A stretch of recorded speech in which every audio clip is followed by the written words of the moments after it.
Bon après-midi, mesdames et messieurs, et bienvenue à votre émission On refait la presse, 4e et dernière sortie de la semaine. Nous sommes le jeudi 26 septembre 2024.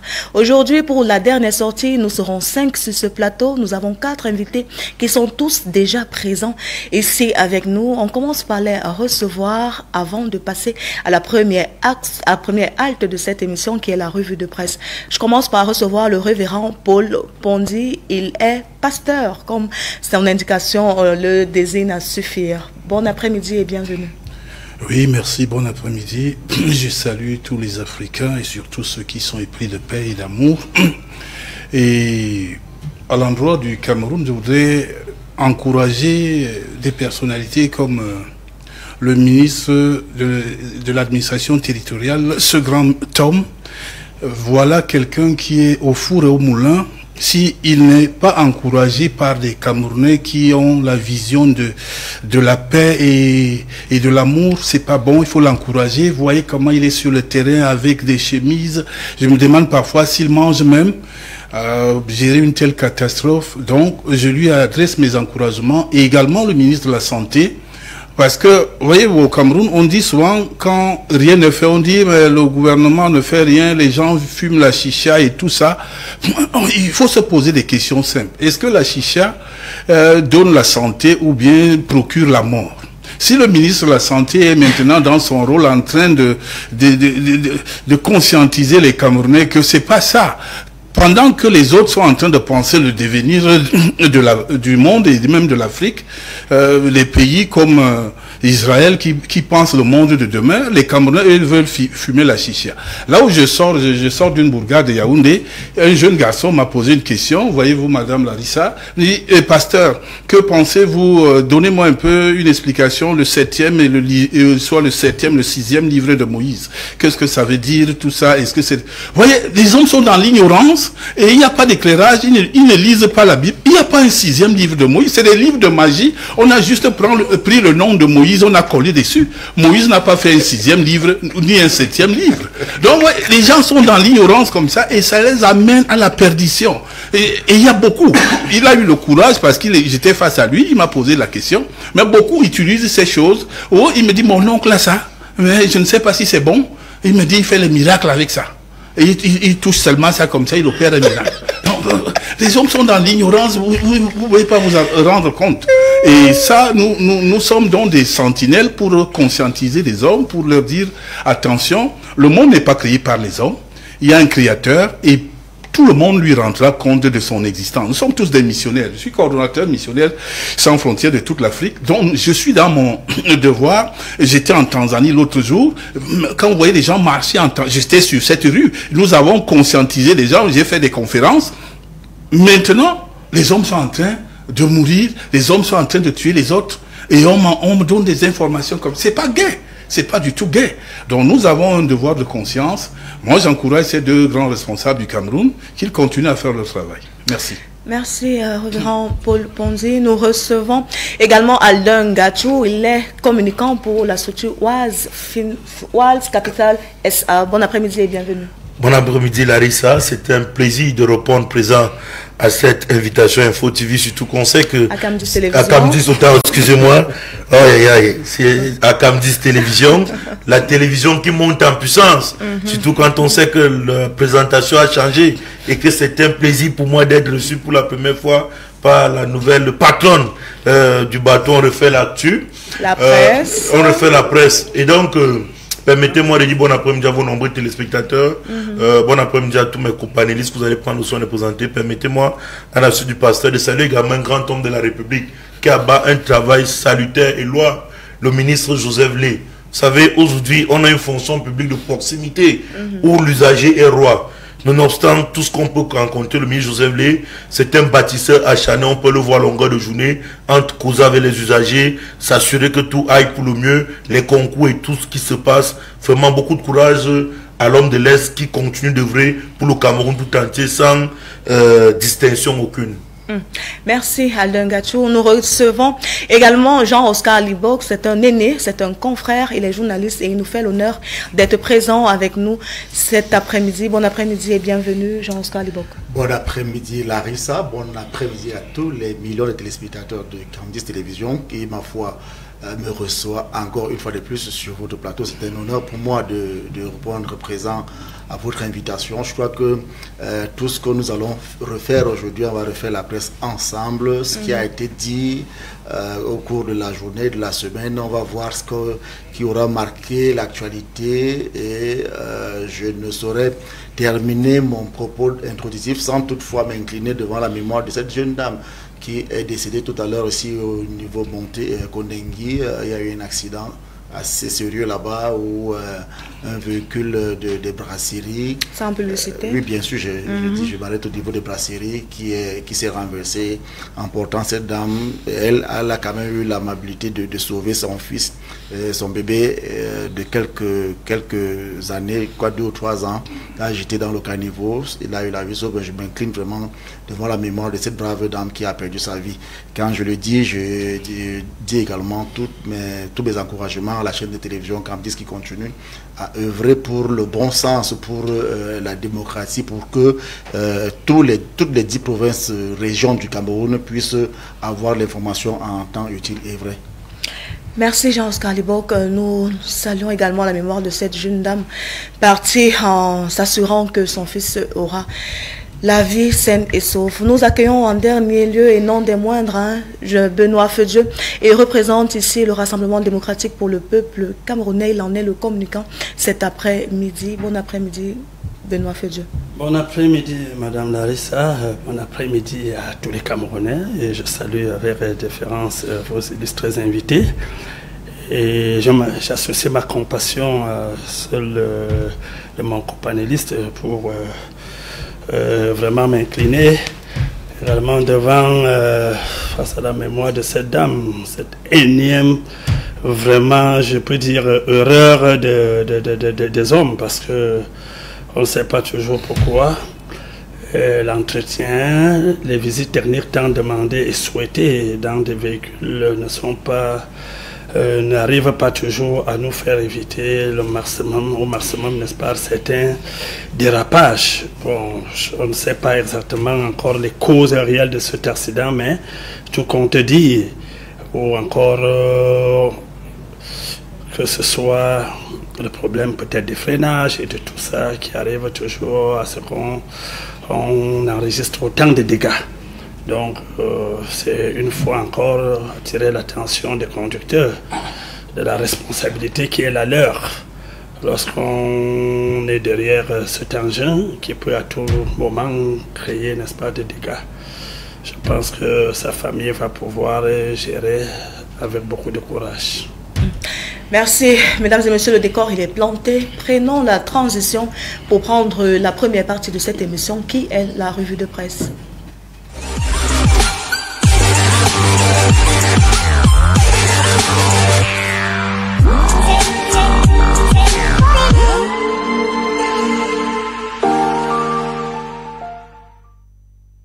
Et nous voici en kiosque, démarrons notre tournée avec ce message direct, simple et précis du journal La Primeur de l'info au lanceur d'alerte Paul Chouta. Vous l'avez certainement remarqué sur les plateformes et différents messages WhatsApp laissé par ce lanceur d'alerte, donnant l'information que le chef de l'État serait malade et dans un état critique. Le journal La Primeur de l'info lui dit tout simplement, Paul Chouta, quand Paul Biya avait ton âge, il était déjà président du Cameroun. Il est question de rappeler aux lanceurs d'alerte peut-être le message du ministre de l'administration territoriale sur le respect des institutions. Ce message clair, précis, concis a été ainsi divulgué ce matin par La Primeur de l'info au lanceur d'alerte Paul Chouta. Poursuivons la revue de presse avec Cameroun Tribune qui barre en une atrocité dans le nord-ouest et le sud-ouest, un autre financeur arrêté. Après la perquisition dans son domicile à Oslo, Lucas Ayaba, 52 ans, a été arrêté par la police norvégienne mardi dernier. Il fait l'objet d'une enquête pour instigation et financement d'actes de barbarie commis ces 2 dans ces deux régions par les bandes armées séparatistes. Selon Mutation, the show is over pour Lucas Ayabacho. Le célèbre donneur d'ordre dans les régions du Nord-Ouest et du Sud-Ouest a été arrêté et traduit en justice hier en Norvège pour incitation à des crimes contre l'humanité. Info à chaud, également en une phrase, parle de cette actualité. Terrorisme dans le Nord-Ouest et le Sud-Ouest, Ayabacho Lucas finalement arrêté. Davantage, le journal s'intéresse à la présidence du PCRN et estime que c'est un game over pour Robert Kona qui en revendiquait le poste. Le témoin atteste que dans l'affaire PCRN, Robert Kona a été broyé dans le moulinex de la cour d'appel de Marois.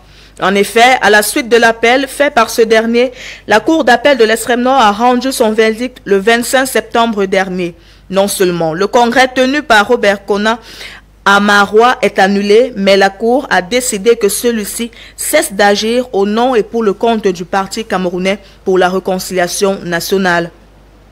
Toujours dans le témoin de la baisse volontaire des salaires, on parle toujours dans le témoin de la baisse volontaire des salaires qui a trouvé une justification.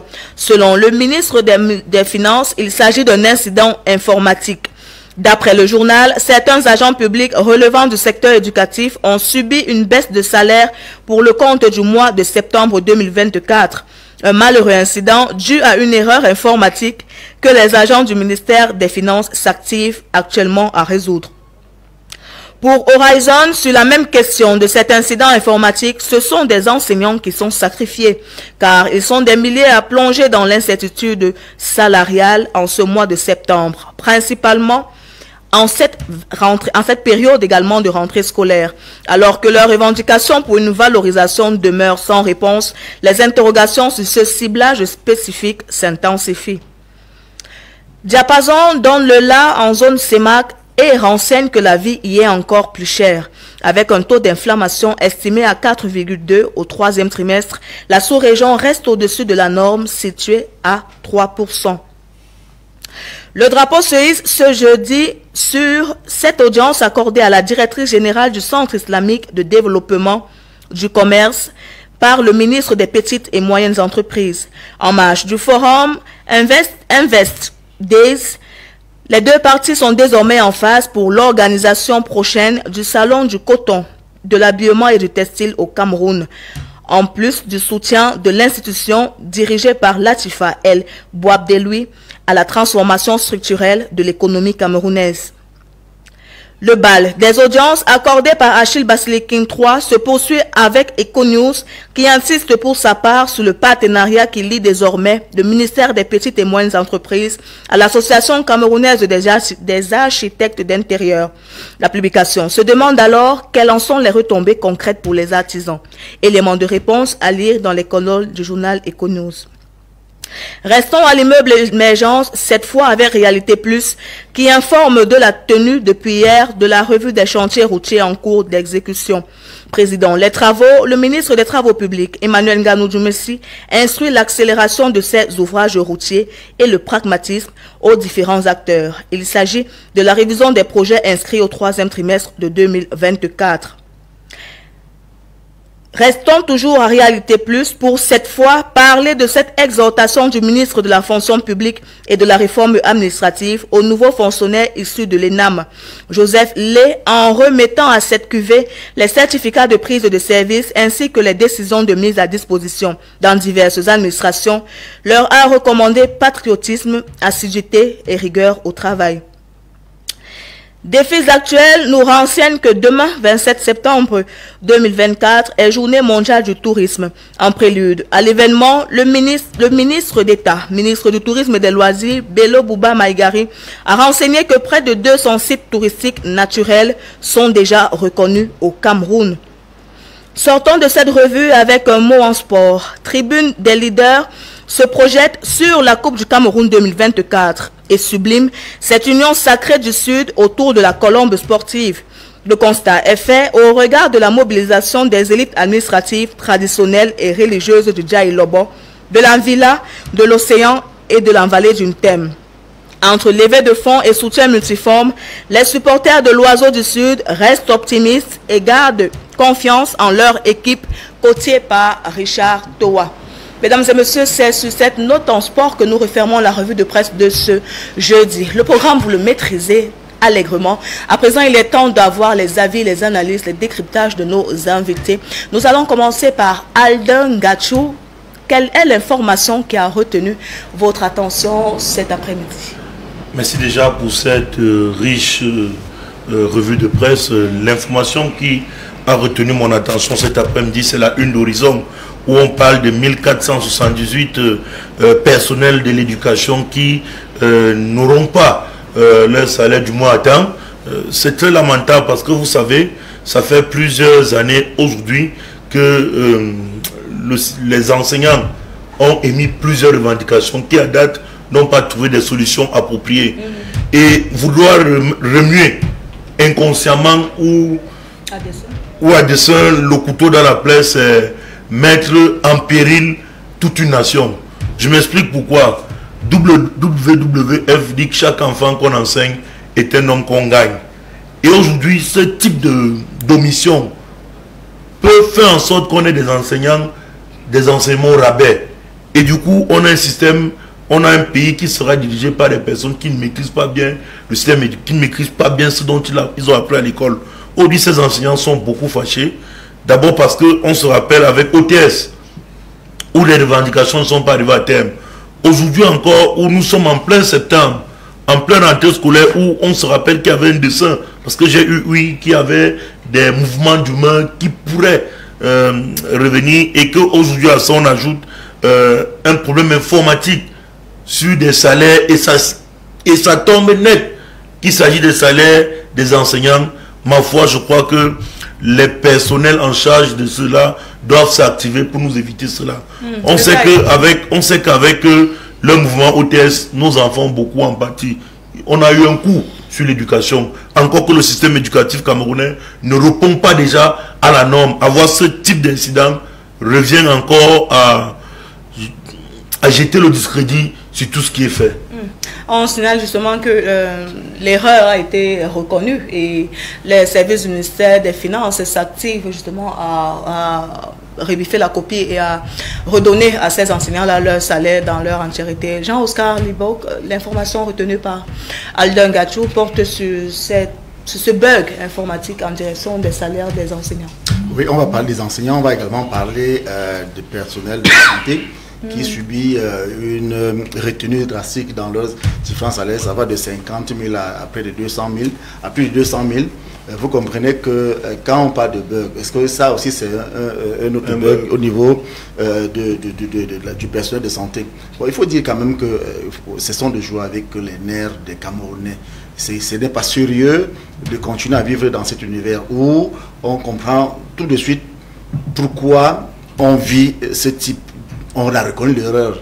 Bon, maintenant, en période de classe, est-ce que les établissements qui reçoivent nos enfants vont attendre, je parle là peut-être au nom des enseignants, même quand ils ne m'ont pas mandaté, mais essayer de voir un peu, essayer de décider que si ça nous concernait, nous ferions comment pour payer les tranches. Oui, les premières tranches, parce que on dit il faut d'abord payer, vous payez la première tranche avant de... C'est un peu compliqué maintenant de vivre cette situation. Est-ce qu'au niveau des établissements, on va donc attendre qu'on puisse régulariser la situation pour que ces derniers puissent s'occuper effectivement de leur progéniture? Donc, je crois que c'est une situation qui est assez gênante, non seulement pour... vous voyez d'abord que sur le plan économique, sur le plan même de la vie quotidienne, on n'arrive pas à joindre les deux bouts. Maintenant, on arrive encore à vous retrancher l'argent, et tout en reconnaissant que on va vous donner ça après, mais pendant ce temps, vous vivez comment? C'est très compliqué. Pour le cas des personnels de santé, ce sont des avantages indus, selon le ministre des Finances, qui devraient être revus. Peut-être c'est pour ça qu'il y a eu cette opération-là. Il y avait des avantages que les gens percevaient qui ne devraient pas le faire. Benoît Fedjo, la loi, elle est... En période de rentrée scolaire. C'est vrai. Avant d'arriver sur la une, il faut quand même dire un mot là, sur ce qui vient d'être dit là. Vous savez, on dit généralement que l'homme a créé la machine et la machine l'a trahi. Donc au niveau, n'est-ce pas, des problèmes des enseignants aux finances, c'est une erreur, c'est tout simplement une erreur. C'est pas une provocation quelconque qui a été reconnue et qui est en train d'être arrangée. Donc moi je pense qu'on peut recevoir ça avec autant, n'est-ce pas, de tolérance, sans être trop exigeant. Ce n'est pas cette erreur-là qui va faire que l'enseignant rate son segment parce que de l'autre côté, il y a eu une erreur des machines. Bon, maintenant, vous avez en quelque sorte répondu. Quant au personnel de santé, effectivement, c'est un mal qui est quand même compréhensible. Parce que, vous savez, depuis 2022, avec le traitement de la situation du personnel de santé par le chef de l'État auquel on les a octroyés un certain nombre de primes, cette prime-là est venue en principe atténuer la prime de technicité. Ça ne devrait plus exister. Mais cependant, pendant tout ce temps, cela n'a pas été régularisé. Il ne faisait que percevoir. Donc, c'est vraiment c'est un argent indûment perçu qu'il fallait à un moment donné s'attendre qu'on doit mettre fin à ça. Donc, en quelque sorte, on a l'impression qu'on est en train de leur pénaliser. Non, c'est ce qui devait être arrêté qui est arrêté. Depuis 2 ans. Bon, depuis 2 ans. Moi, j'ai juste un problème. Il faut l'arrêter, mais pourquoi retrancher? On arrête juste la prime. Maintenant qu'on a retranché, parce que là, ils sont en train de... le trop perçu là. C'est pas la prime, la rentrée. C'est le trop perçu qui vient soustraire le montant final. Quand vous dites qu'on a... Est-ce qu'on ne peut pas échelonner cela? On échelonne. Ce n'est pas de 105 000 francs qu'ils ont perçus depuis 2005. Donc, ça se traite. Il est vrai, c'est difficile. Lorsqu'on perd même 100 francs, c'est difficile. Mais ils doivent le savoir. Quand vous touchez un argent supplémentaire, vraiment épargner ça déjà quelque part. Parce que le jour qu'on va vous faire... Vous savez, j'ai une anecdote où un ami vient me dire un jour, mais tiens, je vais toucher mon salaire, je mets la carte. Et puis je me rends compte que j'ai plus de 1 800 000 francs qui est arrivé dans mon compte. Je lui ai dit, à toi de gérer. Soit tu essaies d'entreprendre rapidement la procédure pour restituer, ou tu gardes en sachant que le jour qu'on va... on va récupérer ça. On récupérera peut-être le jour même que tu seras dans des problèmes, où tu seras en train de chercher de l'argent. C'est là qu'on va réfléchir comment tout enlever. Donc, c'est pour dire, c'est des erreurs qui s'arrangent et on doit le subir. Hein. Bon, maintenant, revenons sur la une. Je ne vais pas laisser sans glisser dans les égarements de Chouta un peu. Parce que, la primeur de l'info. La primeur de l'info. Vous savez, je ne sais pas où parfois classer Chouta. Je ne sais pas si je dois le classer comme journaliste. Il se fait identifier comme lanceur d'alerte. Ou comme para-journaliste. Ou comme influenceur. Parce que même dans les métiers, là, l'autre lanceur d'alerte. Parce qu'en fait, on a l'art de créer tellement de métiers dans notre pays que par moment, les enfants même partent à l'école et quand on leur demande qu'est-ce qu'ils envisagent, n'est-ce pas, dans leur vie, il y a ceux qui vous disent qu'ils vont être les lanceurs d'alerte. Oh oui, les influenceurs. Vous voyez, c'est des abus qui polluent la société. Donc moi je dirais, Paul Chouta, si on sait réellement, si on réussit à l'identifier, à identifier son métier, on pourrait réussir à le comprendre aussi. Quel est son travail exactement? Qu'est-ce qu'il fait? Quel est le rôle qu'il joue dans la société? Parce que je crois que c'est souvent très amusant. Ça amuse quand on joue un peu avec l'institution qui est le chef de l'État. On tente de tracer son itinéraire, on annonce même son état de santé insaisissable. Et puis on a l'impression, et ce n'était pas une impression, je crois que chaque fois, j'ai l'habitude de dire que ce sont les gens qui aiment même plus Paul Biya que nous. Parce que c'est une sorte de vœu qu'ils sont en train toujours, n'est-ce pas, de mettre à son endroit. Et au fur et à mesure qu'on annonce son mauvais état de santé, on voit, il ressort quinqué et tout ça. Donc, on se dit, ah mais c'est peut-être ces personnes-là qui ont réellement la potion qui permet de rajeunir le chef de l'État et de le rendre plus prêt à gouverner. Donc, et je crois que si on réussit à trouver, n'est-ce pas, quel est le métier de Chouta, on risquera, n'est-ce pas, à le positionner parmi ces, je ne sais pas si je pourrais le qualifier de même prophète ou encore c'est un sorcier, je ne sais pas. De bonne aventure. Bon, oui. Maintenant, j'ai été quand même aussi flatté par la une de réalité plus concernant, n'est-ce pas, Nganou Joumissi qui prescrit l'accélération des travaux. Et on sait que combien, n'est-ce pas, ce problème-là nous tient à cœur au Cameroun avec le développement de nos routes, avec nos chantiers qui vont à peine, qui traînent et que parfois on a de la peine à expliquer aux populations quel est le réel motif. Mais nous disons que chaque fois on est fier que le gouvernement, n'est-ce pas, prenne conscience et relance et remobilise ses troupes, remet les gens au travail afin que des choses soient faites. Et nous avons vu un ensemble de projets de route qui a été, je pourrais dire, renouvelé. Et parmi lesquels le septentrion qui prend, n'est-ce pas, une grande part. Et quand nous voyons tout ce qui se passe là, nous nous disons il est réellement temps qu'on puisse accélérer, que des choses soient faites, sans manquer de saluer la relance imminente, n'est-ce pas, de la deuxième phase de l'autoroute. Oui, qu'on essaie, n'est-ce pas, d'apprécier ça comme l'un des fruits de la bonne coopération, pour ne pas dire d'un voyage de chef de l'État.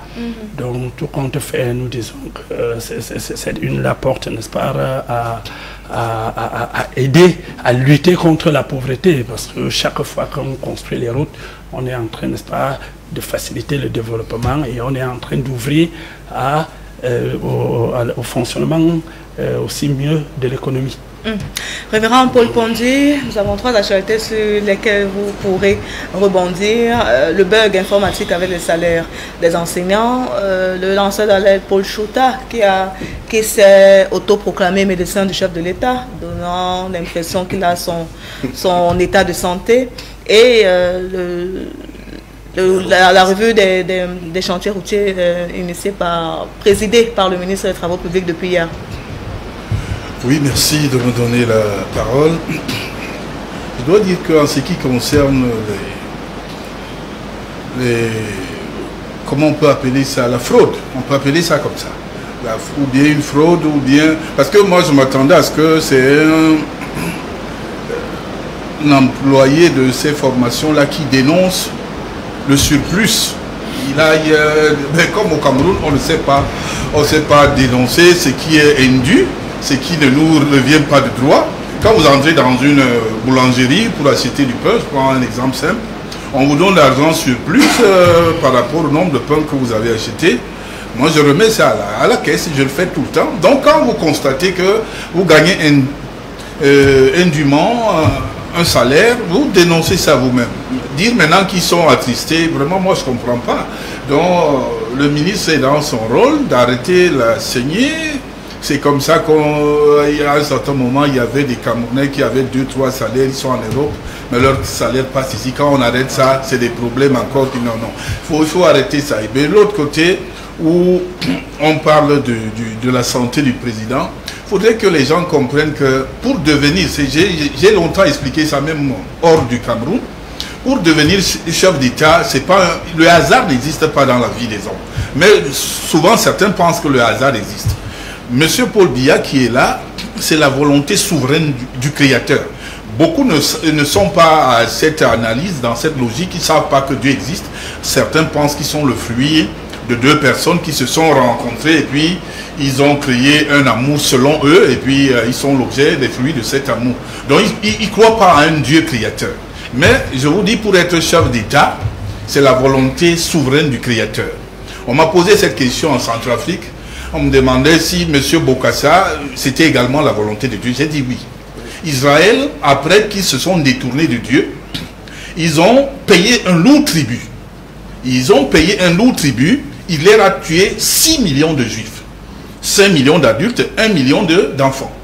Ce qui fait que quand vous êtes mal, comme on cultive le mal au Cameroun, c'est le péché qui est encensé, vous pouvez vivre des temps comme ça, de difficultés, avec un tyran comme Bokassa était, mais ce n'est pas le cas avec le président Paul Biya. Donc ne vous amusez pas avec sa santé. Ils ont toujours l'habitude de le faire. Heureusement que ce papa est digne d'être vraiment père. Il est le père de la nation. Et lui, ça l'amuse même souvent. Ça l'amuse. Il a donné rendez-vous au Cameroun une fois. Je vous donne encore 20 ans. Et vous le voyez. Donc, moi, je pense que c'est des gens qui manquent souvent de buzz, ou bien, je ne sais pas, des situations pour se faire voir. Et il doit parler négativement des autorités. Le Cameroun n'est plus gouverné. Le Cameroun n'est plus ceci. Quand maintenant le Cameroun est gouverné, des responsables de l'État prennent des initiatives pour empêcher, rien que le tabac, si on revient à ça, par rapport au ministre de la Santé, le tabac tue. En France, quand vous achetez un paquet de cigarettes, on vous dit danger pour votre santé, c'est-à-dire que vous êtes en danger en payant vous-même la mort. Mais je ne sais pas, puisque je ne touche même pas ça, non, mais c'est là-bas que j'ai beaucoup vu ça. Donc, ici, là, quand on vous dit, si c'est la chicha, le ministre prend des mesures maintenant pour prévenir, pour essayer d'anticiper. Oh, les gens se lèvent, et quand maintenant il ne le fait pas, on dit non, c'est abandonné. Bon, finalement, on ne sait pas ce que les Camerounais recherchent. En ce qui concerne l'homme d'État qui est là, je rassure tout le monde que s'il se porte candidat, il va gagner les élections. C'est tout ce que moi j'ai déjà eu à dire ça sur ce plateau. Il se porte candidat, il va gagner les élections. Voilà déjà une voix. Hein. Et il prend la main. Moi, je n'ai pas besoin. Moi, je n'ai même pas besoin de propagande. Je vous le dis en vérité, parce que le pouvoir venant de Dieu, Dieu ne trouve pas quelqu'un qui est à la hauteur de Paul Biya pour le moment au Cameroun. C'est-à-dire que être à la hauteur de Paul Biya, ce n'est pas simplement faire des discours ou attirer des foules. Hein, vous voyez un peu, même dans nos églises. Vous voyez, il y a des gens qui attirent des foultitudes. J'étais le premier à dénoncer, par exemple, Charles Somba, ici au Cameroun. Et je l'ai fait ailleurs. Mais on me disait, non, c'est un grand homme de Dieu. Quelqu'un qui ne travaille pas avec le Saint-Esprit ne travaille pas pour Dieu. Un homme donc comme le président de la République qui est là par la volonté de Dieu, méfiez-vous de venir vous amuser avec lui. Et David, c'était le cas. Salomon qui l'a succédé. Moi, je prends des exemples bibliques parce que c'est ça, c'est ça ma référence. Donc, effectivement, ce monsieur, c'est la volonté de Dieu qui l'a amené là. Il faut au contraire l'accompagner dignement pour que quand il va terminer son mandat avec Dieu, parce que le vrai mandat c'est avec Dieu, c'est pas le mandat des démocraties que la France vous impose ou bien c'est pas quoi, et pillant nos richesses. Non, le vrai mandat vient de Dieu. Quand il va finir ça avec Dieu, il va normalement rendre compte également à ce Dieu qu'il a positionné à ce pinacle. Donc moi je n'ai pas de... Mais il y a des gens en quête de sensation qui aiment parler négativement des personnalités. Ça c'est pas à encourager, nous devons le dénoncer. Malheureusement, ce n'est pas le cas avec l'unanimité, parce qu'il y a des médias qui ne sont pas comme vous, comme disent. Non, moi je refuse des invitations de télé. Je ne vais pas vous citer vos concurrents ici, mais je suis dans ce métier de consultant depuis 2013. J'ai commencé dans un média qu'on appelle Equinox, où c'était toujours une supercherie comme ça. Quelqu'un fait dessiner un diable sur le mur ici à Yaoundé. On dit non, Jésus a apparu là-bas. On m'a appelé à Equinox Télévision. J'étais au journal de 20h pour expliquer que c'est... On a dit qu'on ne citait pas les concurrents. Non, c'était un journal. Là, c'est positif. Merci de peut-être donner l'anecdote, mais évitons de citer les chaînes concurrentes. Oui, voilà. Là, c'est parce que c'est positif que je cite. C'est parce que là, c'était bon. Merci. Continuons, s'il vous plaît. Voilà. Donc, je dis donc, au cours de cette émission, dès que j'explique, c'est là où ça a arrêté la saignée. Les gens allaient en embouteillage et d'autres se faisaient même, une femme s'était même fracturé le pied par rapport, donc je m'en vais voir Jésus qui est apparu dans cette maison et tout ça. Donc vraiment faisons très attention, des personnalités, il faut les respecter. Moi j'encourage toutes les personnalités qui travaillent pour le devenir, parce que le Cameroun est en construction, on ne peut pas négliger une connaissance, on ne peut pas négliger une sagesse, un intellectuel quelque part. Il faut que les Camerounais unis ensemble confrontent les difficultés qui sont face à eux et puis essayent de surmonter, relever les défis. Pas en tirant les autres par le bas, en pensant que c'est en faisant ça que nous, on va mieux se positionner. C'est archi faux d'avoir une telle vision. Donc, j'encourage plutôt ceux qui pensent bien, parce qu'il y en a également, il ne faut pas mélanger tout le monde. Dans le même panier, il y a également ceux qui pensent bien. Moi, j'ai retenu également par rapport à la une que vous citiez là. Vous avez cité une là qui me reste. Les travaux publics qui parlait de... Des travaux publics? Non, pas des travaux. Même ça, c'est bon. Si déjà l'autoroute Douala-Yaoundé était à son achèvement, ce serait un plus pour nos routes, parce qu'on a vraiment besoin de ça. On a longtemps crié que les travaux étaient arrêtés. Maintenant, si ça relance, et donc c'est un chapeau pour le ministre des Travaux publics et puis pour toute l'équipe qui va se verser à parachever ce travail qui a bien commencé. Donc nous souhaitons que, effectivement, ça s'achève. Merci Jean-Oscar Libok. Un mot avant de prendre la une qui a retenu votre attention. Oui, juste un mot par rapport à ce qui vient d'être dit là tout à l'heure, par rapport à ce lanceur d'alerte, vous appelez lanceur d'alerte. Bon, j'ai du mal même à donner du caution à ce dernier. Il y a des moments où on se rencontrait de temps en temps, mais je ne l'ai jamais pris comme étant un confrère, pour ma part. Je n'ai jamais pris ce monsieur comme étant même un praticien du journalisme ou bien même des chroniques. Du coup, si je l'ai dit, pour ma part, la plus-value qu'il peut apporter sur l'information doit être questionnée. Est-ce qu'elle est viable? Est-ce qu'elle répond à tous les canaux journalistiques? Est-ce qu'elle répond à toute la recherche, toute la science qui se trouve autour? Donc pourquoi donner du crédit? Là, on veut rendre ce monsieur une star alors qu'il n'en est pas, alors qu'il n'a pas travaillé pour mériter cela. C'est pour ça que je voulais revenir. Je ne voulais pas laisser ça passer, parce que moi, ça me générait de parler de ce dernier, que à un moment donné, vraiment, c'était difficile. Donc, si je le dis, je vais revenir donc sur la une qui a retenu mon attention. Je parlerai du procès que le PCRN avait avec le M. Conan, qui a permis à montrer quand même que la justice, on peut faire confiance à la justice au Cameroun et qu'elle peut se prononcer positivement, qu'on soit de l'opposition ou bien de le gouvernement même, que lorsqu'on le droit est dit, il est digeste.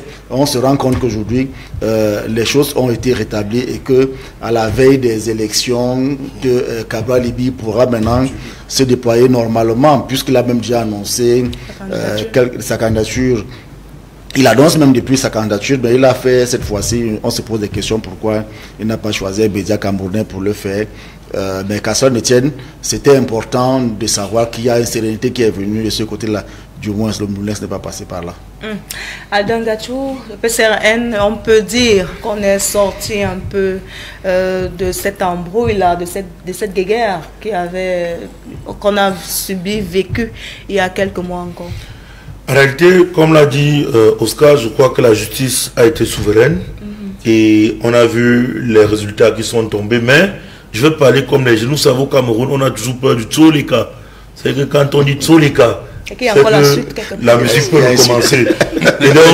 Et donc, dans un contexte camerounais un peu compliqué, à la veille des élections, je crois qu'il ne faut pas jeter le bébé avec l'eau du bain. Il faut être objectif, mais très prévenant. C'est un peu ce que j'ai envie de dire aux aînés du PCRN aujourd'hui qui jubilent du fait que la justice ait rendu son verdict et que tout est rentré dans l'ordre. Vous savez, dans un contexte comme le nôtre, il faut s'attendre à tout. Quand vous avez en face un jeune éveillé avec des prédispositions comme celles qu'on peut attribuer à l'honorable Cabral Libi, président du PCRN, selon la justice à date. Je crois qu'on est en voie de croire que tout peut aller pour le mieux. Mais je crois qu'aujourd'hui, comme l'a dit le pasteur, on ne doit pas se limiter à des credos et des appels creux. Le chef de l'État, je vais le prendre parce que c'est un homme qui a des slogans parlants. Je me rappelle, il avait dit que le temps est à l'action. Je crois que pour le PCN aujourd'hui, au regard de la candidature qui a été lancée par l'honorable Cabral Libi, un aîné, parce qu'il était j'ai été son collaborateur à l'époque, à l'université de 2, je crois que l'heure est à l'action.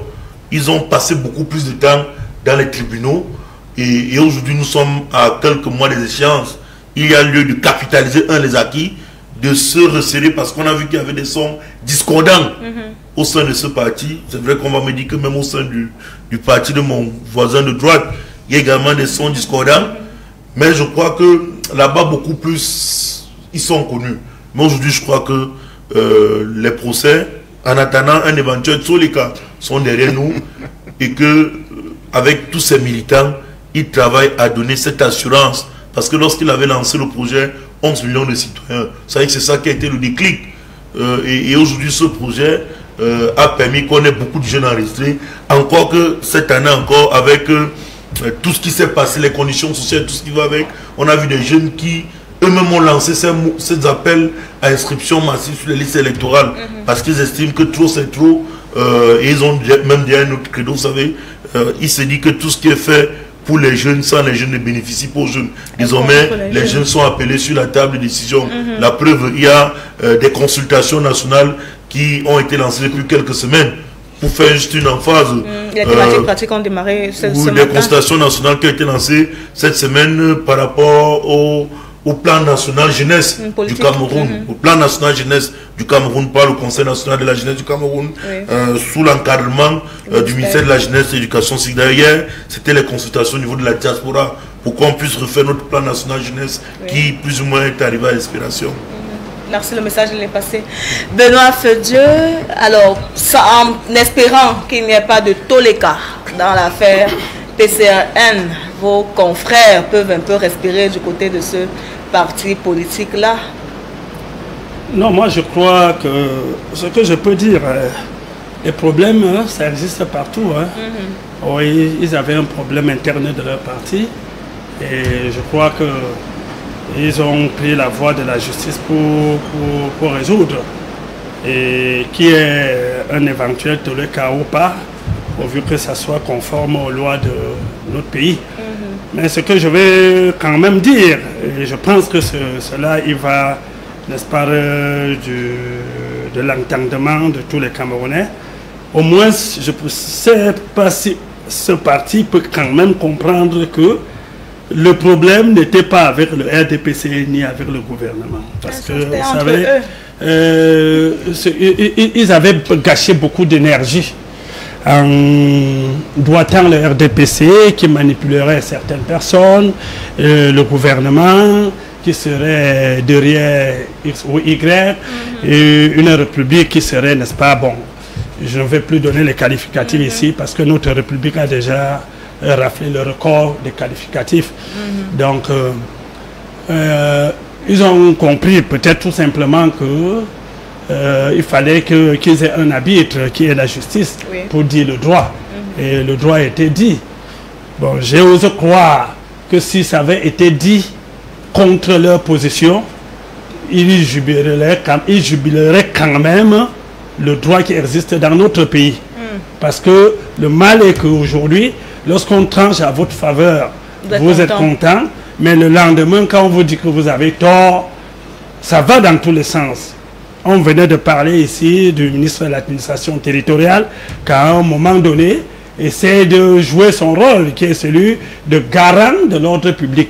Lorsqu'il tente de jouer ce rôle, nous connaissons comment il est cité dans toutes les plats, dans quelle marmite il est préparé. C'est-à-dire on n'accepte pas du tout, on n'accepte pas du tout. On accepte que le jour qu'il prononce ce qui est en train de protéger celui qui le vilipendait hier.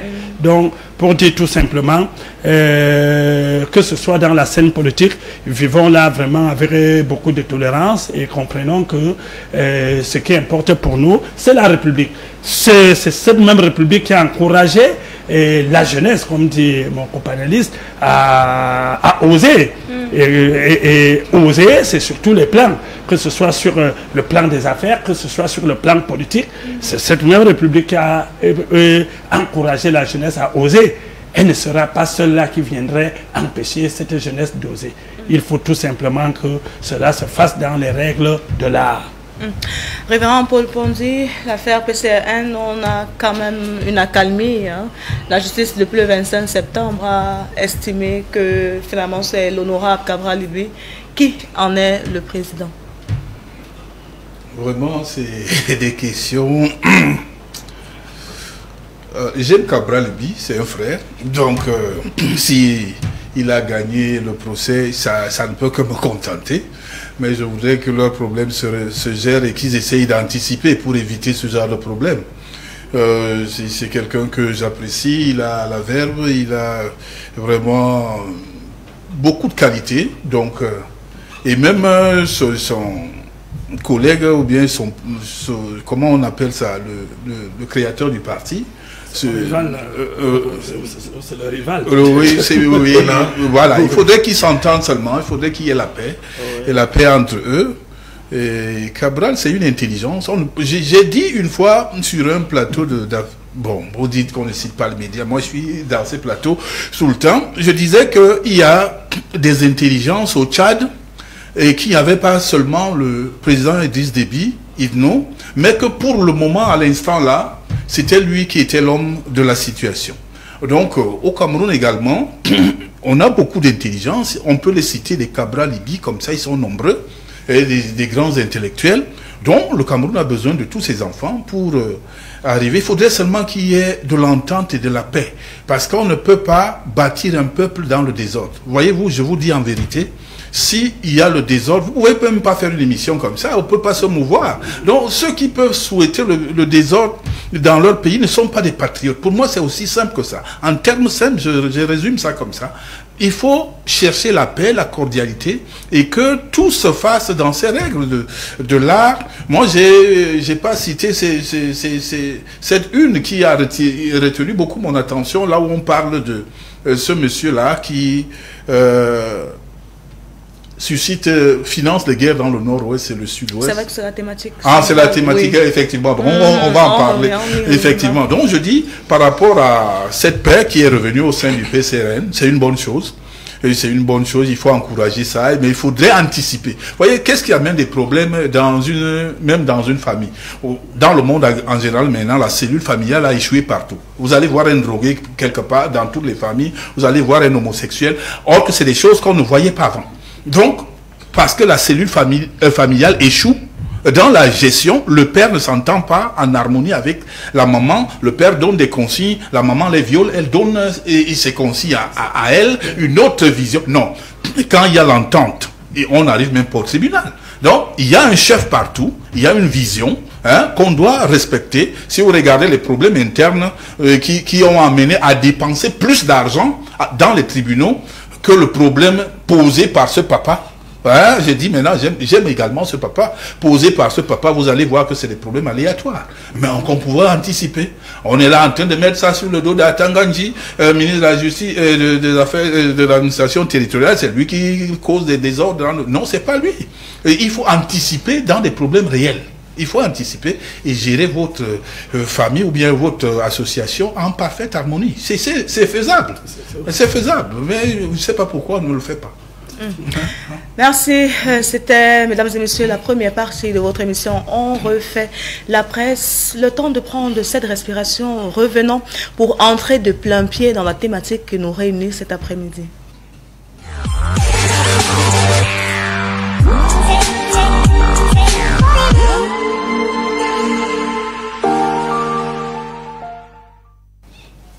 Exaction dans le nord-ouest et le sud-ouest. Lucas Cho Ayaba a été arrêté en Norvège mardi dernier. L'action a été saluée au Cameroun. On note qu'il est l'un des financeurs de la cause noire, de la cause qui encourage le terrorisme par la partie anglophone du Cameroun. Cette action est saluée à corps et à cri, on a envie de dire, Benoît Fedieu. Oui, ça devrait l'être déjà. Oui, parce que je crois qu'il n'y a pas un seul Camerounais qui, aujourd'hui, n'en a pas écrasé une larme à cause, n'est-ce pas, de la cruauté qui a été installée dans la région du nord-ouest et du sud-ouest. Et si aujourd'hui, on nous parle de l'arrestation du second, parce que là, il faut dire que c'est la deuxième fois, au moins, on met la main sur un des leaders, parce que après Julius Ayurtabe, et on en a entrepris autant de démarches, mais un véritable leader tel que Lucas Cho Ayaba, qui est le président, ils appellent le président du conseil d'administration de l'Ambazonie, Donc, oui, on pourrait dire c'est comme un deuxième président après Ayoub Tebet qu'on réussit, n'est-ce pas, à mettre la main sur lui. Nous pensons que c'est quand même la réussite, c'est le fruit d'une bonne diplomatie. Parce qu'il faut le dire que c'est pas facile. Ça n'a pas été facile. Nous sommes aujourd'hui à pratiquement 8 ans, depuis 2016, que ce conflit a lieu. Le conflit armé même a commencé en 2017. On a enregistré autant de morts, à tel enseigne que on se demande même si ce monsieur-là, si ce gens-là, parce que jusqu'à présent, je dis qu'il n'est pas le dernier, on appellerait même chef de guerre, il n'est pas le dernier chef de guerre, encore moins. Mais je ne sais pas comment on peut regarder même un monsieur comme ça en face, parce que même dans la procédure d'extradition dont nous souhaitons que l'armada juridique soit mise en place pour que ça se fasse au plus vite, nous nous posons la question, mais même si cela est fait, qui aura vraiment le courage de regarder ce monsieur en face, quand on va penser, n'est-ce pas, à tout ce sang qui s'est versé, quand on va penser, n'est-ce pas, à la brutalité avec laquelle on a assassiné des dames comme Florence Ayafo, comme Comfort Toumassa, des actes comme ceux de Kondo Titi, où on a comme ça rabattu ce maire et ce sous-préfet et bien d'autres.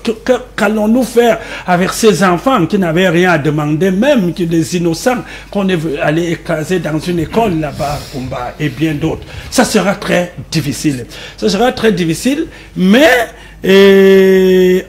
à chaque fois où on fait un pas en avant, c'est un peu un soulagement pour ces familles-là, pour la population camerounaise en général, qui ne sait plus jusqu'où on va y arriver avec ce conflit. Parce que bien qu'aujourd'hui on vit une certaine accalmie qui n'est pas totale, parce qu'on a toujours, n'est-ce pas, des sorties sporadiques, on venait il n'y a pas longtemps, on venait encore d'enregistrer des morts et des morts, des déplacés. Nous connaissons au moins des déplacés même qui sont en interne, qui sont évalués vers les 600 000. On n'en compte pas parce qu'on se dit qu'ils sont à la maison. Mais c'est ceux qui sont partis définitivement. Les écoles, l'État a tellement, le Cameroun a tellement perdu qu'un individu comme ça, je pense que si j'avais été à sa place, peut-être même il prierait même Dieu, que Dieu écoute même ces jours, pour qu'on n'en parle même pas, pour que peut-être vraiment il n'ait même pas à dire, parce que je ne sais pas ce qu'il a à dire. Bon, maintenant, quand nous revenons, n'est-ce pas, sur la collaboration des pays amis, que nous remercions, même si c'est tard, on a l'habitude de dire mieux vaut tard que jamais, parce que ce n'est pas aujourd'hui, depuis le déclenchement de cette crise, nous qui avons l'habitude de communiquer dessus, nous avons vraiment crié de toutes nos énergies, parce que ce n'étaient pas des gens cachés. Nous avons cité les Ayabacho, nous avons cité les Marc Beretta, nous avons cité la Benazé Akwanga, tout ce monde-là, et nous essayons même d'indiquer où ils se trouvaient. Mais malheureusement, les pays, n'est-ce pas, qui les hébergeaient, jusqu'à une certaine époque, n'avait pas apporté une véritable collaboration. Il avait fallu un certain travail diplomatique de fond par la diplomatie camerounaise, avec à sa tête le président Paul Biya, pour que déjà on commence à avoir, n'est-ce pas, les premiers résultats à partir des États-Unis, et aujourd'hui on est en Norvège. Et je crois que, je le dis, ce monsieur en a quand même ne serait-ce qu'en revendiquant les exactions, nous pouvons le dire sans nous hésiter, que c'est l'un des pions réellement de cette crise qui est aujourd'hui entre les mains de la justice. Nous allons vraiment suivre cette actualité avec beaucoup d'attention, en soutenant mordicus le gouvernement et la diplomatie camerounaise, pour qu'on puisse aller au bout, afin qu'un jour qu'on puisse revoir encore des régions du nord, d'ouest et sud-ouest fréquentables, et qui apportent tout l'épanouissement à la jeunesse tel que ça avait été il y a 10 ans. Jean-Oscar Liboc, il faut le saluer, hein, la diplomatie agissante entre les pays amis, alliés du Cameroun.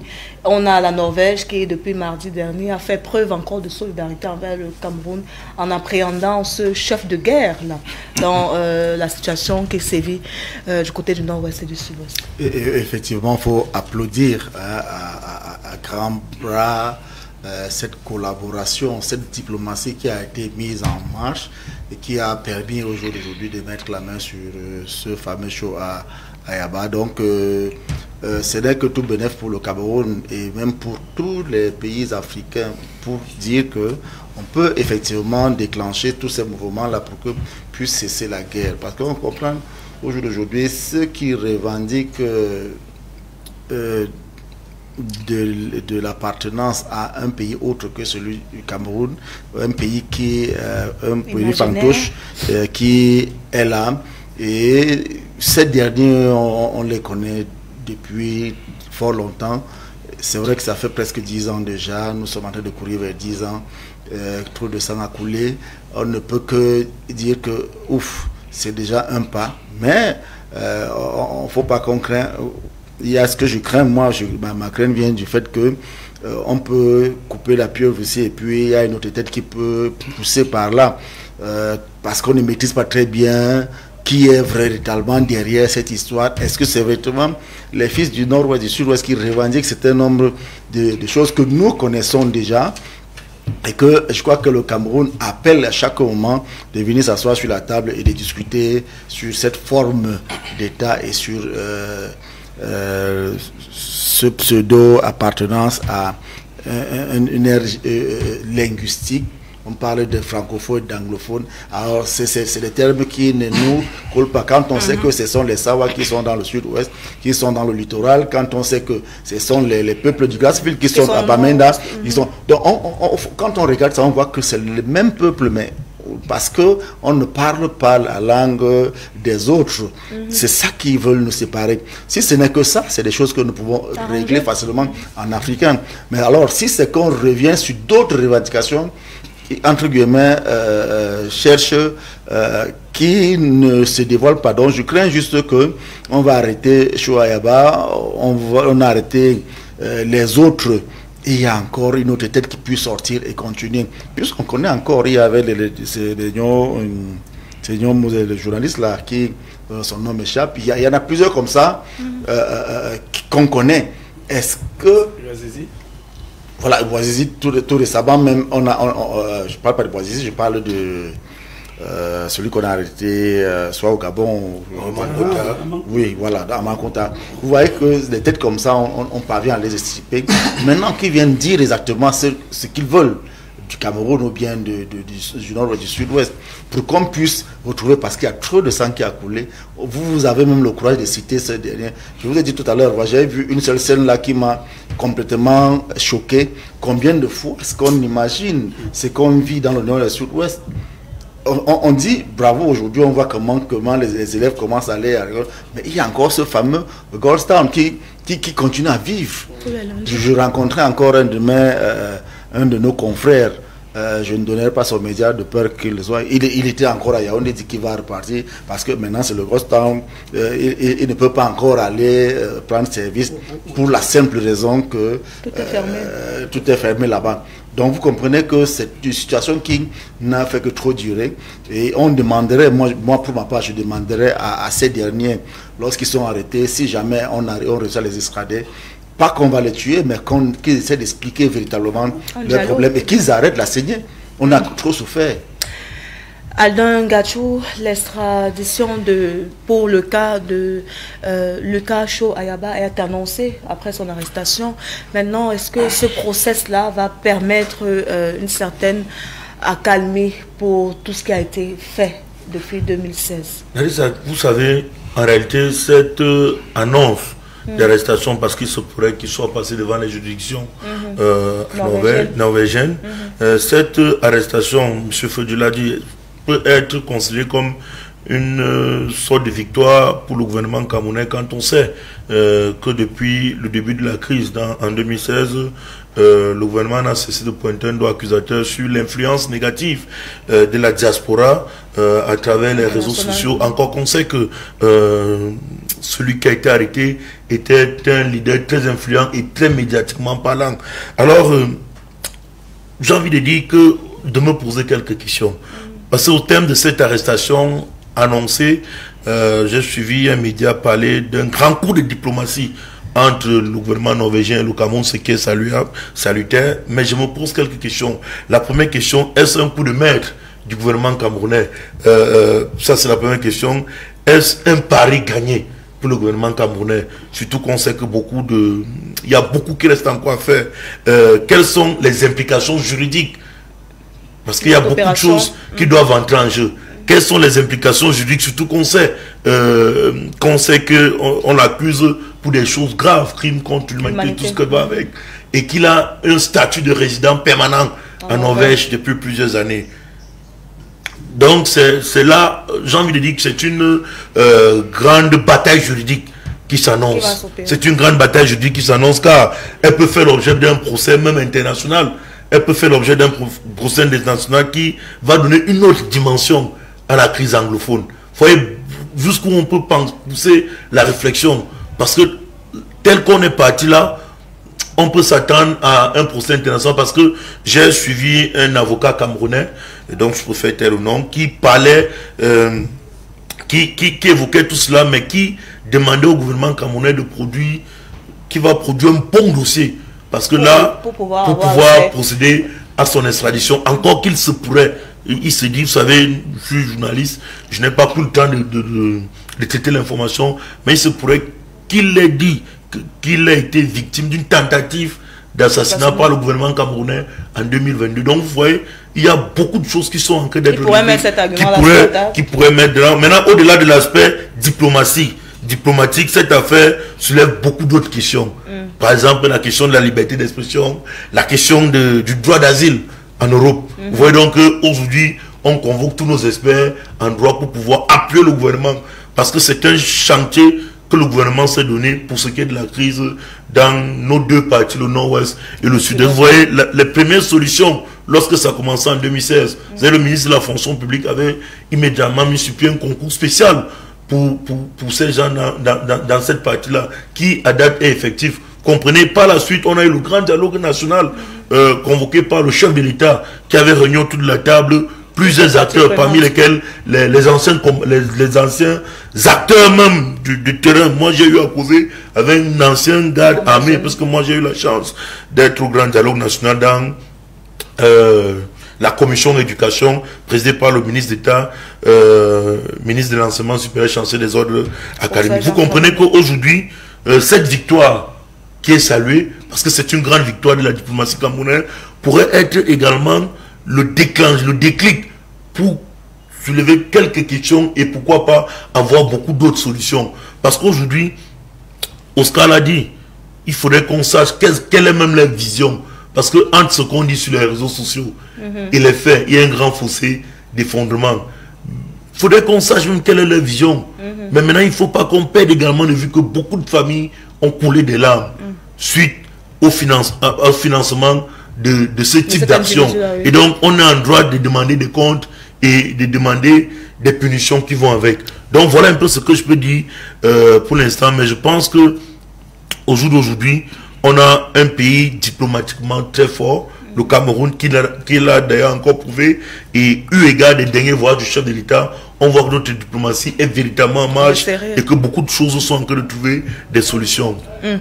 Benoît Feu-Dieu, je reviens vers vous, mais Aldin Gachou, ça me permet de vous demander encore, est-ce qu'il y a donc possibilité pour le cas chaud Ayaba de demander un asile permanent, mais puisqu'il y a crime contre l'humanité, c'est pour ça qu'il est accusé. Il ne pourrait pas mettre en avant ce droit d'asile-là. Vous savez, les pays ont leurs propres règles, leurs propres constitution. Moi, nous, on partait seulement guetter le droit à soi. Donc, les maximes latines que l'on maîtrise ne nous permettent pas de nous prononcer avec autorité, comme le professeur Camto, comme les Cabral Libi et autres. Nous, on a flirté jusqu'en 2e, 3e année. Mais aujourd'hui, nous, on s'en tient pour avoir fait les sticks. Moi, je m'en tiens au fait. Et nous savons tous que chez nous, les faits sont sacrés. Et les commentaires, maintenant, on peut s'attendre. Parce que le fameux procès dont on parle du 25 septembre dernier, on n'a pas vu en Mondrovision. Donc, on peut s'attendre à ce qu'ils puissent, par exemple, faire prévaloir ce droit d'asile. Vous voyez, tout à l'heure, je dis qu'au-delà du fait de la diplomatie, on a deux autres notions qui peuvent entrer en jeu. La notion de la liberté d'expression et la notion de droit d'asile en Europe. Vous savez que ce sont des questions dont seuls les observateurs avertis qui maîtrisent les questions de droit peuvent parler avec autorité. Benoît Fedieu, est-ce qu'il est possible donc que cet accusé-là puisse demander à être jugé à la Cour pénale internationale, par exemple, parce qu'il a Aldun Gachou l'a si bien souligné, il peut penser à cette issue-là pour ne pas revenir au Cameroun? Je crois que, en fait, toutes ces préoccupations, n'est-ce pas, ont un fondement. Oui. Et c'est pour ça que d'entrée de jeu ici, j'ai parlé d'un armada juridique qui doit être mis en place et diplomatique pour pouvoir gérer son cas.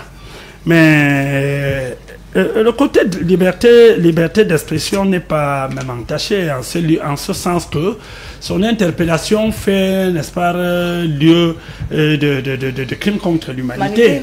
Et crime contre l'humanité, cela revêt un autre caractère parce que il y a déjà ce côté terrorisme qui normalement associe les pays, tous les pays membres même de l'ONU à pouvoir ensemble lutter contre cela. C'est pour ça que j'ai dit tout à l'heure que il s'est passé, je n'irai pas créer un incident diplomatique en parlant d'une complicité presque passive qui a été aperçue pendant un long temps. Parce que jusqu'à très récemment, au niveau de la communauté internationale, on avait de la peine à croire à la position du Cameroun. Parce que c'est un peu ça. Et on a eu, n'est-ce pas, des diplomates, des ambassadeurs et des chefs de mission diplomatiques qui ont carrément, d'une manière ou d'une autre, essayé de diluer les arguments du Cameroun par certains rapports cautionnés de certains ONG. Parce que vous voyez, lorsque vous faites un rapport qui va être dilué, qu'on va affaiblir ce rapport, ça ne retrace plus exactement. On avait tendance à voir, n'est-ce pas, à placer même les forces de défense camerounais au même pied d'égalité que les séparatistes par moment. On avait tendance à voir, n'est-ce pas, à placer les protagonistes comme si on faisait face à deux États qui étaient, n'est-ce pas, opposés. Donc tout cela, il a fallu beaucoup de temps et beaucoup de travail pour pouvoir rétablir l'ordre. Et cela, c'est un travail qui a été longtemps fait. Donc nous avons dit que ce monsieur, mais il est, je pourrais même dire, il est d'une célébrité légendaire. C'est-à-dire qu'il est médiatique. Il n'est pas, lui-même, il a même créé un média de propagande. Vous n'ignorez pas. Peut-être sans vous couper, monsieur Fedion, on se rappelle que lui-même en 2022 a revendiqué les attaques des de sa propre bouche. Il a revendiqué comme bien d'autres. Donc en réalité, ce n'est pas là un innocent. C'est quelqu'un que d'une manière ou d'une autre, bien sûr que en termes de droit, il y a la présomption d'innocence. Mais c'est une présomption d'innocence avec les éléments de droit qui sont assez lourds. Je ne pense pas que ce soit l'État camerounais qui ne puisse pas, n'est-ce pas, les présenter. Je ne vais même pas aller parler d'un brave Camerounais qui s'est quand même aussi battu entre-temps, même si il était assez faible. Je parle de maître Emmanuel Saraki, qui a quand même essayé de porter même aussi des choses de gauche à droite. Donc, les éléments ne manquent pas. Ce monsieur, pour nous, qui est, n'est-ce pas, un asile permanent, qu'il soit quoi, je crois que ce qui importe aujourd'hui, c'est que on constitue vraiment un dossier qui puisse réellement savoir son extradition. La première des choses c'est qu'il soit déjà arrêté, qu'il soit déjà arrêté, et qu'on ait entendu et qu'on ait pris en en compte, et qu'on ait pris en compte la position du Cameroun qui crie au terrorisme organisé et entretenu par ces personnes-là qui sont hébergées par des pays amis. Révérend Paul Pondy, Cho Ayaba est arrêté aujourd'hui. Il est encore sous le ciel norvégien en attente d'une extradition. Il est question maintenant pour le Cameroun certainement de constituer un dossier assez fort, assez lourd pour pouvoir favoriser son extradition. Oui, merci. Moi, j'aime... vraiment, il faudrait que nous, Camerounais, et puis ceux qui ont la charge de diriger ou bien de diriger certains organes, comme je disais tout à l'heure, essayent souvent d'anticiper. Ça me rappelle un peu l'histoire du Boko Haram. Je me retrouvais à Maïdougouri lorsque le Boko Haram était lancé par un certain Aboubakar Shekau, qui était financé à l'époque. Il avait le soutien du gouverneur du Borno State. On nous rappelait ça, il est soutenu. On l'arrête une première fois, il massacrait. La barbarie, l'école, soit l'école aux Occidentaux, soit l'école occidentale sans objet pour les habitants du Borno State. Il tuait avec atrocité ses concitoyens ou bien, je ne sais pas quoi, les Nigérians, s'ils n'étaient pas de cette origine d'une manière qu'on connaît biologique. Mais ce monsieur massacrait les populations. Étant au parfum de cette information, il avait décidé, c'est lui qui fait la programmation, qu'il va attaquer le Cameroun dans un an. J'ai l'information, je suis à Maïdougouri. Quand je rentre au Cameroun, je vois certaines personnes, certaines personnalités, un me fait recevoir par un directeur dans son cabinet. Je lui explique ce que j'ai vécu sur le terrain au Nigeria, lui disant qu'il faudrait anticiper pour que cela n'arrive pas. Il a pris ça pour des balivernes et un an jour pour jour, le Boko Haram avait attaqué le Cameroun. Et vous connaissez la suite, on est aujourd'hui après 2000 morts. Donc, il faut anticiper. Le problème de ces messieurs est trop grave, ou bien de ces deux régions est trop grave. Voyez-vous, à l'heure qu'il est, il y a une chaîne de télévision comme la vôtre, ou bien même plus huppée, comme la vôtre, qui émet 24 heures sur 24 la paternité de ces deux régions avec le nom d'Amazonie, qui émettent même ici à Yaoundé. Peut-être vous connaissez, moi, on m'a fait voir ça, qui sont basés dans un pays. Hein? Et ce président qui se nomme lui-même président d'Amazonie fait des discours. Bon, peut-être, je ne vais pas dire ça à l'antenne, je peux vous dire ça en off si vous ne connaissez pas. Donc, et c'est ça qui a amené le déclic. Vous voyez, une chaîne de télévision a présenté, au lieu de présenter le drapeau du Cameroun, a présenté le drapeau de... Parce que ce drapeau est présenté dans cette chaîne de télévision et ce monsieur fait des discours chaque jour. Donc le problème est très profond. Il faut le savoir, c'est pas en s'amusant ou en faisant des commentaires au premier degré pour penser que le mal est profond. On devrait anticiper depuis que ça avait commencé. Ça a commencé timidement. Nous sommes Camerounais depuis unis depuis 1961. Donc, venir remettre en cause aujourd'hui cette unité, c'est mieux pour vous de ne jamais être né du ventre de votre maman. C'est-à-dire que vous êtes quelqu'un qui n'a pas droit de vie. Hein, remettre l'unité du Cameroun en question. Puisque ceux-là qui ont décidé de cette unicité, c'est les penseurs de ce Cameroun, c'est les pionniers de ce Cameroun. Vous ne pouvez pas remettre en question un monsieur comme Tandemouna, ou bien je ne sais pas qui, ils sont nombreux. Hein? Mon oncle, Paul Pondy, de regretter mémoire, premier délégué général à la sûreté du Cameroun, ce sont eux qui ont conduit ces affaires jusqu'à ce qu'ils se retirent, comme Dieu retire tout le monde, et ils attendent leur jugement. Donc, l'unité du Cameroun n'est pas négociable. Aujourd'hui, venir dépiécer les femmes, comme ces messieurs le font, c'est plus que la barbarie, la sauvagerie. On ne peut pas, comme disait le monsieur du RDPC, on ne peut pas citer ou bien décrire leur atrocité. On ne peut pas. C'est-à-dire décrire ce qui est fait. J'étais dans une chaîne de télévision, effectivement, on me présentait une vidéo quand il venait de dépiécer une femme qui était gardienne de prison. Mais tout le monde pouvait couler des larmes. Cette femme les avait fait quoi? Rien du tout.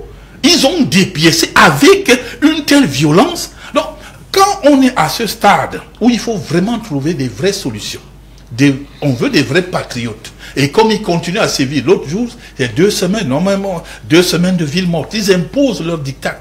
Et quand maintenant, le côté gouvernemental réagit, on dit que c'est eux qui sont peut-être trop violents. Non, il faudrait que Dieu ramène la paix véritablement au Cameroun, parce que celui qui conduit les destinées de ce pays aime la paix. C'est un monsieur épris de paix. Vous voyez, même, on sort son nom n'importe comment dans ces trucs. Lui, il sait que c'est rien, ce sont ses enfants. Donc c'est un monsieur qui aime la paix. Même quand il hausse le ton, normalement, un papa doit toujours hausser le ton. Hein? Quelqu'un me disait l'autre jour, il part prôner la paix en France, ou ici au Cameroun, il a des problèmes, il n'arrive pas à arranger ce qui se passe au Nozo. Vous voyez un peu des excès de langage comme ça, on ne parle pas comme ça. Mais quand, il n'y a pas de conscience, il n'y a pas de culture de patriotisme, on va arriver à n'importe quelle situation regrettable pour nous tous. Moi, je pense que le terrorisme est à condamner avec la dernière énergie. Si j'ai un frère terroriste, je dis même au sein de ma communauté, je serai le premier à le dénoncer. Et même, je sais pas, il ne peut pas se cacher de toute façon à mes côtés. Donc, il faudrait arrêter ça. Il faudrait arrêter ça. Le mal est tellement profond. Moi, je ne suis pas très content qu'on commence à applaudir. Il faudrait arriver à des souches comme la chaîne de télévision qui émet dans ce pays, où on fait des discours au quotidien que beaucoup de Camerounais regardent. C'est là-bas qu'il faut creuser. Pourquoi ils sont installés dans ce pays? Qu'est-ce qui leur donne à émettre chaque jour? Il faut vous poser des vraies questions. Donc on a des structures qui sont chargées de régler cela. Et ils ont ce drapeau en Amazonie. Le monsieur vient se tenir, il est président de l'Amazonie. Et quand ça arrive dans cette chaîne de télévision où une concert travaille, on la convoque, puisque c'est eux qui font leur propagande. On a encore là, on remet encore en doute, par exemple, certaines institutions qui ont été créées par le gouvernement pour pouvoir réguler cela. On a le Monstel le mal est profond. On a l'arrêté qui existe au Cameroun. On a qu'est-ce qu'ils font? Qu'est-ce qu'ils arrivent à faire? Vous savez que, et puis même le ministère de la Communication, c'est que pour créer, vous connaissez, il y a toute une paperasse qu'il faut pour pouvoir émettre sur un territoire souverain comme le nôtre. C'est-à-dire que soit on est là face à une situation de lacisme, où des gens préfèrent voir le verre à moitié plein ou à moitié vide. Tout à fait. Ou alors on est dans une situation où les gars disent que vous avez chop côté, vous avez chop yo. Chacun doit gérer le retour. Vous savez, aujourd'hui, avoir le type de gestion qui se vit actuellement au Cameroun, on est en droit ligne de se poser des questions. Est-ce prémédité ce qui nous arrive par certains dirigeants? Oui. Ou alors, est-ce prémédité? Ça c'est devenant de 2. Jusqu'où ces gens peuvent aller pour pouvoir salir l'image de marque du Cameroun, pays de paix. C'était votre temps de parole pour la fin, parce qu'on va vers la fin de l'émission, peut-être pour sortir. Bon, pour sortir, je vais juste inviter de nouveau. Beaucoup de personnes m'ont dit qu'on appelle toujours le gouvernement, mais je crois que le gouvernement a des structures. Il a posé par exemple un problème de fond. Le gouvernement a des structures qui peuvent enquêter et trouver des solutions pour qu'ils puissent, vous savez, des personnes qui émettent des discours, vous savez, aujourd'hui les discours de haine sont sanctionnés, qui émettent des discours de haine qui ne sont pas de nature à privilégier la paix. Il faut juste sévir.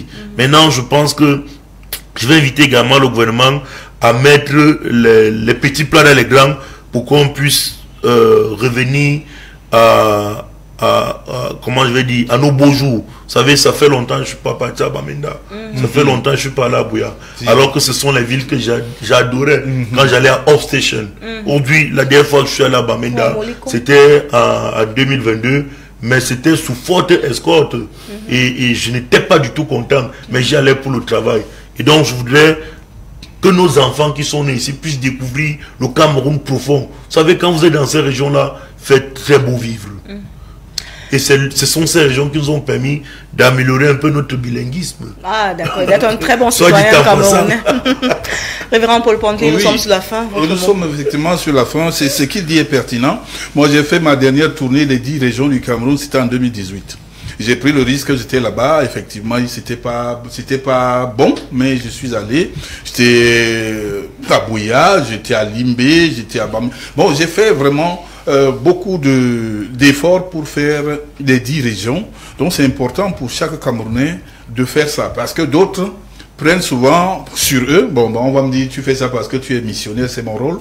Et je disais à quelqu'un, maintenant une personnalité, que j'ai fait 14 petits villages dans le Mayo-Sava, à l'extrême nord du Cameroun. Les enfants, les endroits comme les Kolfata, les Bankim, Gashiga, Mémé et tout ça. Oui, 14 petits villages pour annoncer qu'il y a un Dieu créateur, que les hommes fassent attention, le jugement de Dieu, il est pour bientôt. Mais ce que nous annonçons à Mondo Vision déjà, c'est que d'autres l'ont fait avant et le monde a continué dans le désordre. Le monde a continué dans le désordre. Au temps de Noé, Noé a annoncé comme ça, et après il y a eu le déluge. Il y a un peu d'eau maintenant, là, on parle de 11 mois, personne ne souhaite ça pour sa nation. Mais moi, je préfère dire aux gens, faites attention. Le déluge n'arrivera plus pour aucun pays dans le monde, mais il y a quelque chose qui va arriver d'un moment à l'autre. Satan ne sera plus Satan. Il ne sera rien sur la terre. Je vous le dis en vérité. C'est la parole de Dieu. Amen, on a envie de dire. Benoît Fedje, nous sommes à la fin de cette émission. Votre mot pour conclure? Oui, nous n'allons plus continuer à retracer le même discours qu'on a tracé il y a déjà 8 ans, je le disais tantôt, parce que pour nous, il était toujours question de demander l'unité de force au niveau du Cameroun, d'abord entre Camerounais.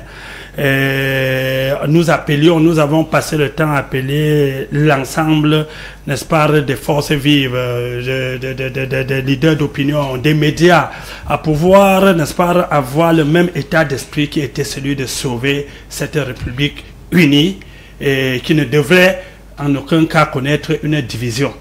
Alors, au départ, c'était difficile. Nous pouvons dire que les gens ont fini par comprendre parce que même les populations qui n'avaient pas, qui pensaient, qui avaient cédé à un moment donné à ce rêve qui consistait à leur créer un Eldorado en se retirant du Cameroun, ont fini par comprendre que ce n'était qu'une chimère, ça ne devait arriver nulle part. Malheureusement, ayant pris conscience, ils ont été donc pris maintenant en otage par ce qui sévit aujourd'hui des groupes de bandits. Parce que aujourd'hui, on ne peut même plus savoir qu'est-ce qu'ils sont en train de revendiquer. On y a installé, n'est-ce pas, un banditisme, un terrorisme qui n'épargne personne. Donc nous, ayant fini cela à l'intérieur, nous avons le regard maintenant vers l'extérieur en disant, face à un tel flot global, les pays doivent unir les forces afin d'éradiquer ce mal insidieux. Et ça nous fait penser encore à ce que Paul Biya rappelait un temps, à menace globale, riposte globale. Donc nous convoquons vraiment la conscience et puis vraiment cette fidélité dans la protection, dans la lutte contre le terrorisme. Si aujourd'hui c'est le Cameroun, vraiment qu'on centre au même titre que ce serait un pays occidental. Parce que je ne pense pas que si en Occident on pose des actes tels que ce que nous avons ici, je crois que chaque jour dans tout le pays on verrait écrit « je suis tel »,« je suis Bamenda »,« je suis tel ». Mais quand ça arrive en Afrique, on dit c'est la malgouvernance. Je crois que si nous interpellons ces pays amis à devenir conscients et ensemble qu'on puisse, ça nous arrive, ça peut vous arriver, et nous allons vraiment, j'ai dit, suivre avec beaucoup d'attention, encourager le gouvernement à mettre tout en œuvre pour suivre ce quart Ayaba Show. Mettre tout en œuvre, sans négliger les autres, parce qu'il n'est pas seul. Il y a encore des noms que nous avons toujours cités, qui sont en train de courir, mais dans la séquence, la dernière séquence, Ayaba Show, c'est l'une des personnes que même aller dans le sens de la paix, comme à un moment donné, certains même ont quand même été, n'est-ce pas, conciliants pour que même l'école puisse prendre dans les bonnes conditions. Je crois qu'il fait partie des gens, sinon c'est lui-même là qui était totalement contre. Et pourtant lui, il a été également élève au Cameroun, il a été étudiant, c'est parce que c'est jusqu'en 1993. Parce qu'il faut parfois rappeler, il fut exclu de l'université de Boya. Pour une revendication de l'augmentation des frais de scolarité. Oui, et vous voyez, l'histoire, quand on revient dans l'histoire, on vous retrace comment est-ce que cette revendication était menée. Vous trouvez je ne voudrais pas emboîter le pas du pasteur. Vous trouvez que si peut-être on avait été plus vigilant, on aurait détecté quelque chose en ce cas, parce que sa revendication était pratiquement une rébellion à l'époque. Merci, c'est ça qui lui avait valu l'exclusion à l'époque. Merci beaucoup, Jean-Oscar Liboc, pour sortir en quelques secondes. En quelques secondes pour sortir, je ne peux que dire au gouvernement, demander au gouvernement de continuer la diplomatie qu'il a commencé et depuis fort longtemps par rapport à la résolution de cette crise qui n'a fait que perdurer. Je ne fais que crier, trop de sang a coulé, il faut que ce sang-là s'arrête et que ces derniers puissent venir vraiment nous expliquer ce qu'ils veulent exactement pour qu'on puisse trouver vraiment une paix dans ces deux régions que moi aussi j'affectionne comme tous les restes des panélistes. Merci beaucoup de l'invitation. Merci à vous, chers messieurs, d'avoir répondu présent à cette invitation de ce jeudi 26 septembre 2024. Merci à la très forte équipe technique de production mobilisée pour la réalisation de cette émission depuis lundi. On dit merci à Narcisse Aubaine, on dit merci à Lionel Edimo, nous disons merci à Rodrigue Bomo, nous disons merci à André Oona, merci à Freddy Ngama, merci à Valentine Bikwe et merci à Géraud Biyina. C'est ainsi fait, l'équipe est chapeautée par les directeurs de la production Junior Anvela et de la technique Ledou Alembe. Merci au directeur général de Camdis Télévision qui assure la supervision de ce programme, Tabi Klaxon, que vous retrouverez demain lorsqu'il est 13h. C'est pratiquement la même émission, c'est de Papers et c'est en anglais. Quant à moi, je vous donne rendez-vous lorsqu'il est lundi, 13h, s'il plaît à Dieu.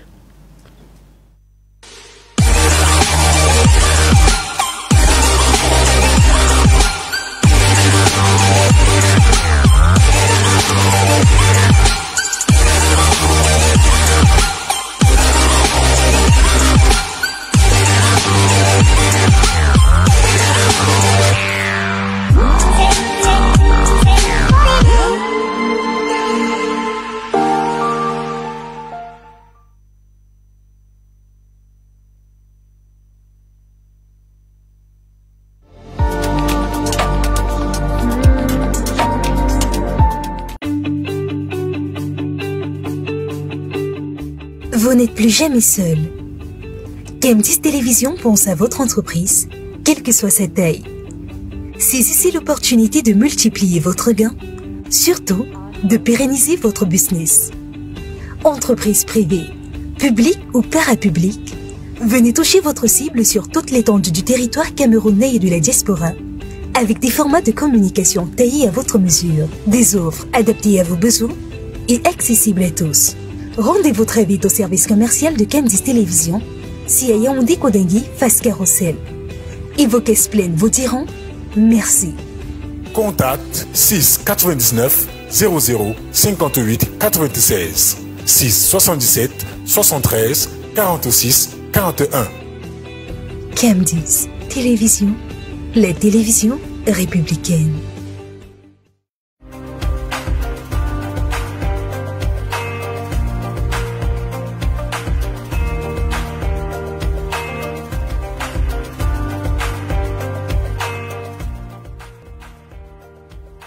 For that side for omnisport, some man, he be the rest. By the time when he won't realize himself, when a motor he don't jam me.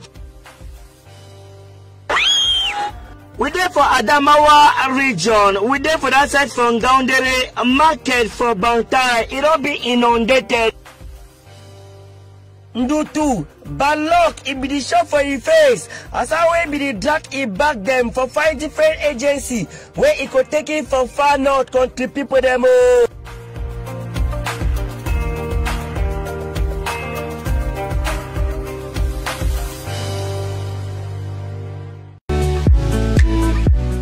La voilà, l'autoroute de Zach. Sur Camdis Télévision, retrouvez Zach des Zach. Bon après-midi à tous les téléspectateurs de la télévision Camdis. Je suis l'intersidéral Zach des Zach. J'espère que vous m'aviez tous reconnus. De lundi à vendredi, dès 16h, retrouvez Zach des Zach.